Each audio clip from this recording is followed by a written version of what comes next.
Good morning students, this is Mukesh Chauhan. I'm going to present my video for the students of class 9th. Students, this is another video for the chapter number 5, that is the Happy Prince. Students, in my previous video I discussed with you how the swallow argued the Happy Prince.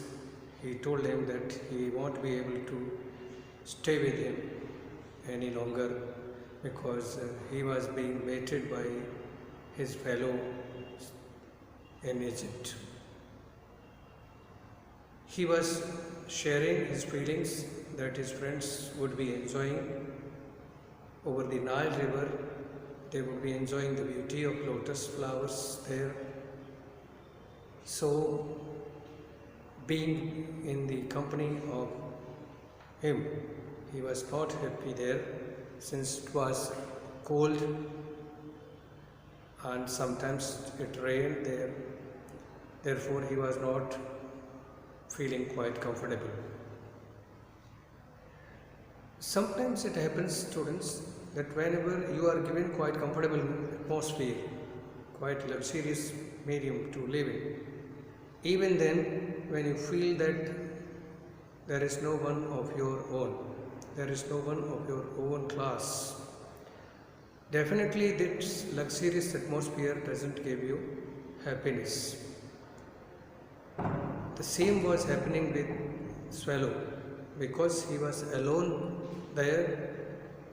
No one was there to accompany him. He was staying at the foot of the statue. Therefore, it was natural for him to be panicked, to be in a hurry to go there. So he was telling the Happy Prince that in the night, he would be departing from him. When the Happy Prince came to know that Swallow is going to say goodbye to him, he expressed his incapability. He told him that he wanted to help the man who is a playwright. He is sitting in his room without fire and it is quite cold.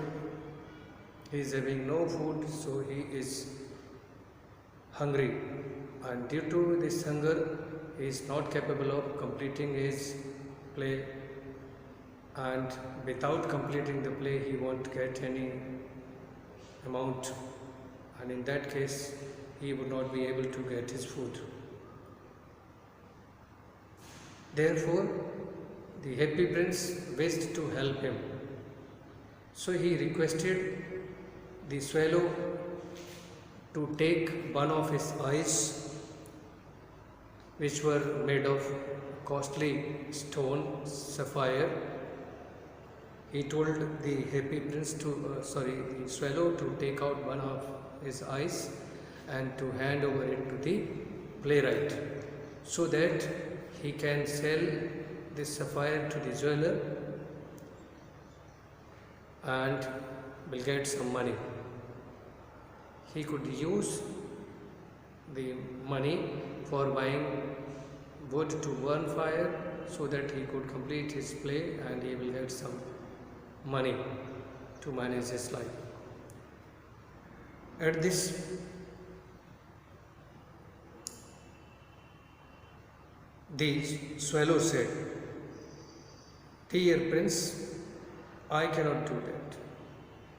When the Swallow came to know that he is asked to take out the eye of someone with whom he was living for last 2 days, he said that he was not capable, he was unable to do that. With this statement, we can consider a kind of attachment was there, a kind of bond generated between the Swallow and the Happy Prince, because of which The swallow was not in a position to take out the eye, take out the sapphire stone from the eye of the statue. So he said, it cannot be possible.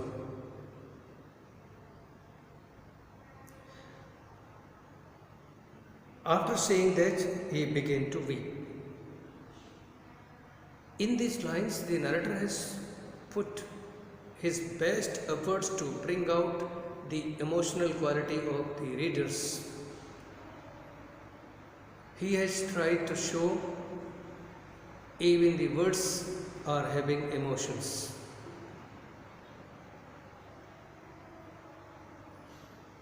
As time to time I have shared with you, time to time I used to say that literature is not merely the work of reading what is written. Literature is the work which is to be accepted by heart, which is practiced by heart. By reading this story, if you are not really feeling motivated, if you are not feeling emotional, I don't think that you are having a human heart. Although you are having a heart, but if this heart is not having feelings, if this heart is not having emotions, there is no use of being a human being. You think when the swallow was saying to Happy Prince that it was not possible for him to take out his eye, how pathetic, how emotional scene the narrator has created. At the statement of the swallow, the Happy Prince said, "Swallow, swallow, little swallow," said the prince, "do as I command you." The Happy Prince came to know that he is getting emotional and is not ready to take out his eye. Then, as a prince, he commanded him. He said, "You do whatever I am ordering you. You have to follow his order." This happens whenever we two people think that we are close to each other. We are able to show our right, or even we can say outright, over someone. Out of this outright or the right, the Happy Prince ordered the swallow because he knew that he is attached to him and he will follow. So he asked the swallow to follow his order. The swallow plucked out the prince's eye and flew away to the student's garret. As the swallow was commanded, ordered by the Happy Prince, he did the same. He took one of the eyes of the Happy Prince statue. He took the sapphire in its beak, flew away. He flew away over the sea. He flew towards the place where the student was sitting, hungry and quite big, not capable of writing, not capable of completing its play. It was easy enough to get in, as there was a hole in the roof. In the room where the student was sitting, the entry in the room was quite easy because there was a big hole into the roof, and through which he darted this, he entered. Through this hole, the swallow entered into the room.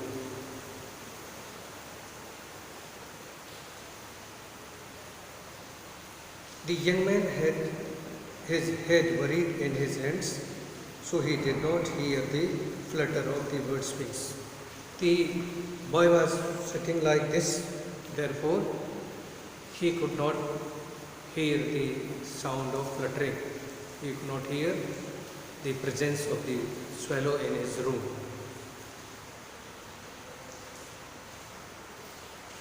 But when he looked up, he found the beautiful sapphire lying on the withered violets. The flowers which were kept on the table, on which he noticed that a beautiful stone was there, the sapphire, which was the part of the princess statue. it was lying there. He bent there and he noticed, "I'm beginning to be appreciated," he cried. As soon as he saw the sapphire lying there, he thought possibly someone might have kept this beautiful stone there as a symbol of praise. He dreamt that very soon he would be appreciated and appreciation would be fruitful for him. He started feeling likewise. This is from some great admirer. He thought that the stone would have come from one of his followers, one of his admirers who used to admire his place. He was thinking like that. Now I can finish my play, and he looked quite happy. Now he thought that he would be able to finish his play by selling the sapphire. He would get some money, and with that money he would buy some wood,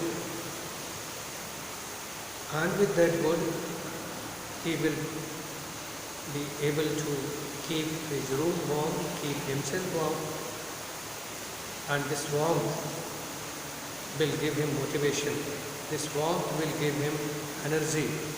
This warmth will make him able to complete his play. After completing his play, he would get money. Not only money, he would also get appreciation from the people or the one who sees his play. Therefore, he went there, and so he was quite happy and motivated. The next day, a swallow flew down to the harbour.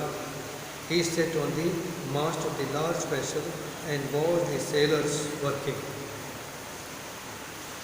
After handing over, after keeping the stone into the room of the playwright, the swallow returned. He went to the happy prince. He told the prince that he has done his work. He was again quite happy and motivated. Therefore, he roamed here and there. Again, he was flying here and there. During his flight, he reached at one harbour. Harbour is a place, a beach where the ships are kept. While he was flying over the harbour, he noticed that the sailors were working on the ships. He sat on the mast of the large vessel and watched the sailors working. While flying, he sat on one of the masts of the ship and noticed that the sailors were quite working. They were sailing the ship. "I'm going to Egypt," cried the swallow, but nobody minded. Out of ecstasy, out of happiness, the swallow was sitting on the mast and crying to himself. He was crying loudly and telling the sailors that he was also going to Egypt, but nobody heeded. Nobody listened to the swallow and nobody responded him.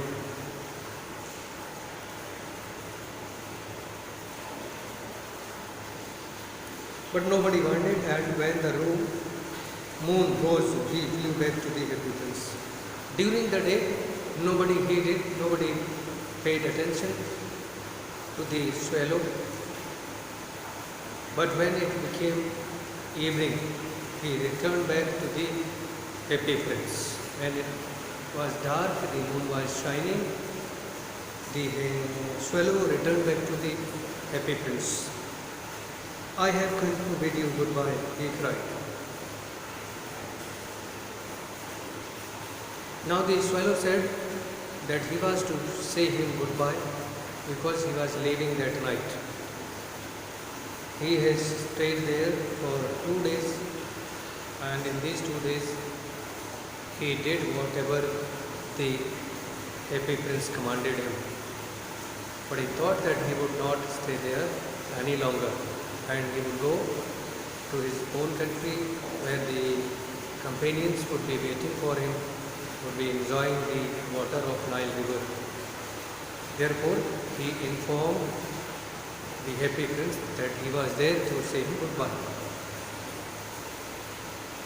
Swallow, swallow, little swallow, said the prince, will you not stay with me one night longer? It is winter. When the Happy Prince came to know that the swallow is going to say him goodbye, is going to leave him, this is the time to depart, the same question he put to the swallow again. He asked him to stay one more night. Although he was feeling the same that he was asking him to stay again and again, but since it was not his personal matter, he was there for the mankind, he was helping people, he was helping humankind. Therefore, he again requested the swallow to stay one more night.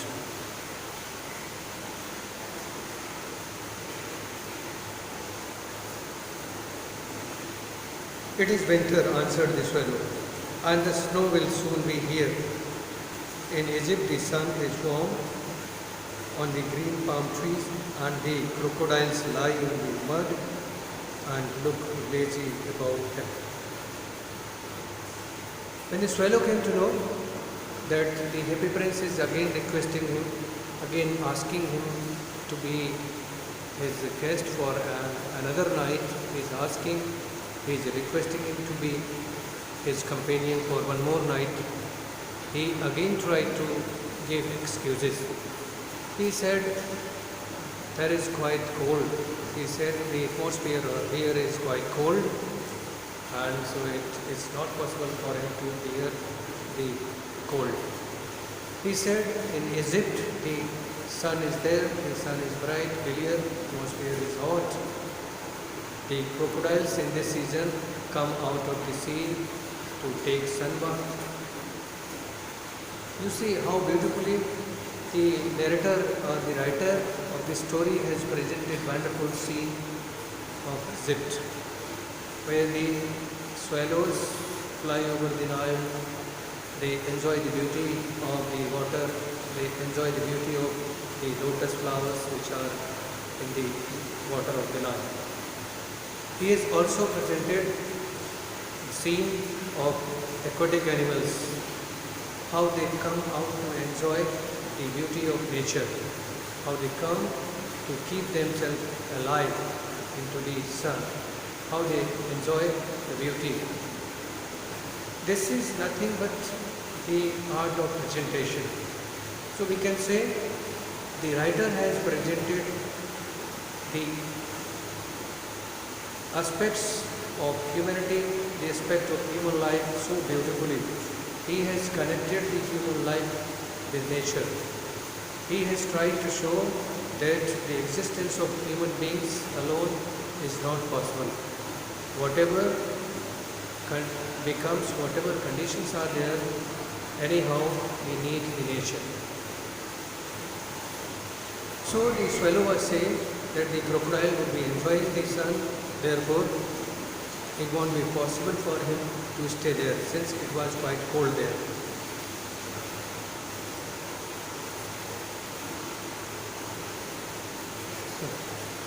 In the square below, said the Happy Prince, there stands a little match girl.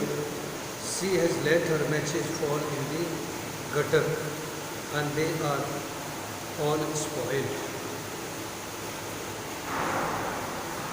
When the Happy Prince came to know that the swallow was not going to stay with him, he again brought another problem of humankind in front of the swallow.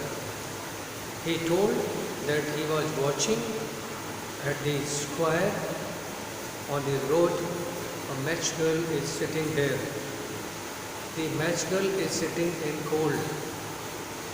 Match girl is nothing but a girl who used to sell matches. he is quite worried about that girl.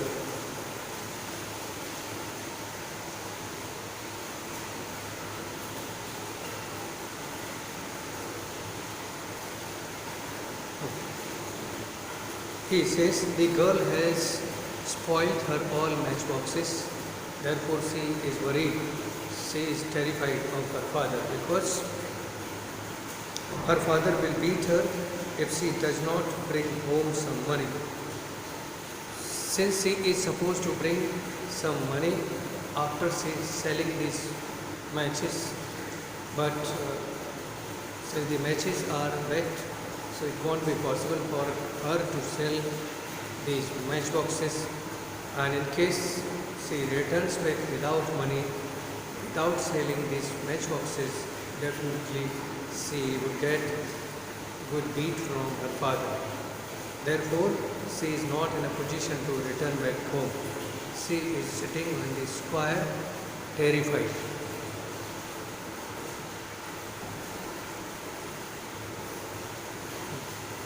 And she is crying. She has no shoes or stockings. She also described the condition of the girl, that she is sitting on the square, she is having no shoes, no socks, looking afraid, fearful of her father.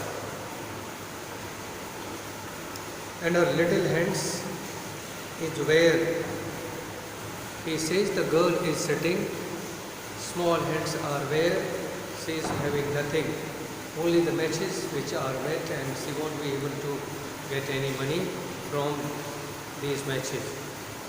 So again the happy prince asked the swallow to take out the next eye, the only one which was remaining still to the statue.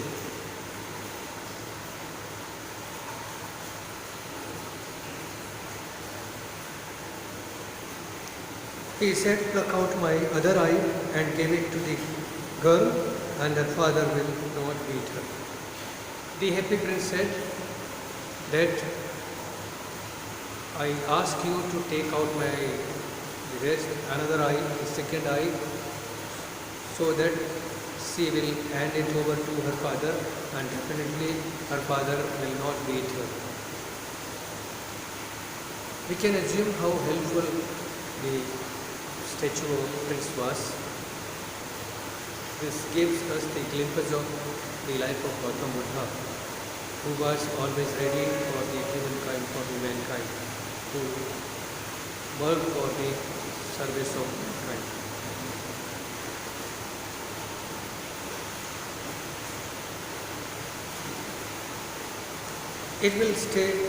I will stay with you one night longer, said the swallow, but I cannot pluck out your eye. You would be quite blind then. On the request of the happy prince, the swallow became ready to stay him one more night, but he expressed his incapability to take out his another eye. He said, if I will take your another eye, definitely you won't be capable to see. You won't be able to see what is happening around him, what is happening in the world. He will not be able to see.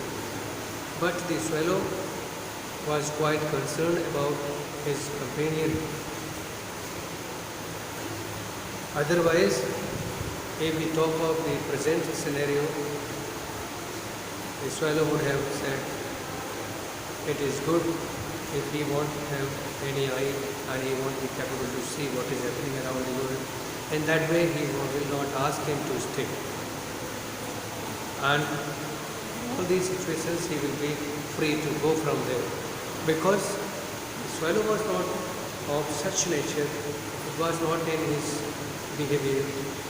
He was also helpful, therefore he denied to take out the rest or the next eye from the